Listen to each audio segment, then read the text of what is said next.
Drama serial समझौता के आने वाले किस्में आप देखेंगे कि जब महरीन की खाला नरगिस से पूछती है कि क्या बात है नरगिस, तुम इतने दिन हो गए यहाँ से जाने का नाम ही नहीं ले रही हो, क्या कुछ करके आई हो या फिर हमेशा के लिए आ गई हो। ये सुनते साथ ही नरगिस कहती है कि भाभी जान ऐसा कुछ भी नहीं है जैसा आपको लग रहा है, मुझे तो खुद वकार ने भेजा था कुछ दिन के लिए, वो खुद ही आ जाएंगे लेने के लिए। ये सुनते साथ ही महरीन की खाला कहती है कि लेने नहीं आएंगे, मुझे लग रहा है कि शायद ये तुम्हारी भूल है कि तुम वापस इस घर से जाओगी क्योंकि तुम्हारी किस्मत ही ऐसी है। ये सुनते साथ ही नरगिस कहती है कि नहीं, आप चाहें तो महरीन से पूछ सकती हैं, कुछ भी नहीं हुआ है। ये सुनते साथ ही महरीन की खाला कहती है कि हाँ, लग तो मुझे भी अब यही रहा है कि महरीन से ही पूछूंगी तो पता चलेगा कि आखिर तुमने कब वापस जाना है। दूसरे सीन में आप देखेंगे कि जब शानजे की सालगिरह पूरा ही घर भूल जाएगा तो शानजे अपने बाप से कहेगी कि डैड, ये थी आप लोगों की मोहब्बत कि आप लोग मेरी सालगिरह का इतना अहम दिन ही भूल गया, आज मॉम होती तो सब कुछ याद होता उन्हें और बहुत ही अच्छा बड़ा सरप्राइज होता है। ये सुनते साथ ही वकार साहब कहते हैं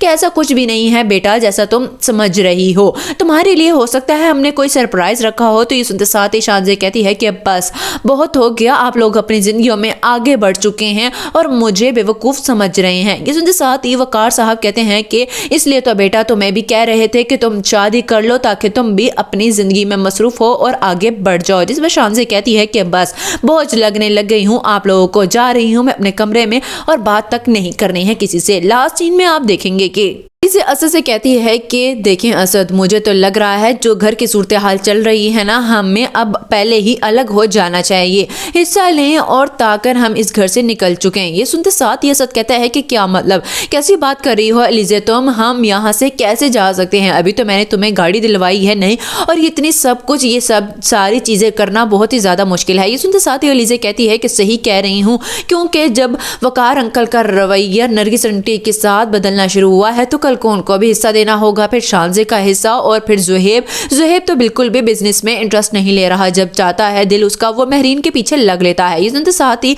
असद कहता है कि अब बात तो तुम बिल्कुल ठीक कर रही हो, लेकिन ये सब कुछ कैसे होगा और कौन करेगा ये बात। ये सुनते साथ ही अलीज़ा कहती है कि किसने करना है, जो भी कुछ हो रहा है इस घर में और जो सारे मसले मसाइल सॉल्व हो रहे हैं वो हुस्ना फूफो ही तो कर रही हैं, तो हिस्सा भी हुस्ना फूफो ही करवाएंगी।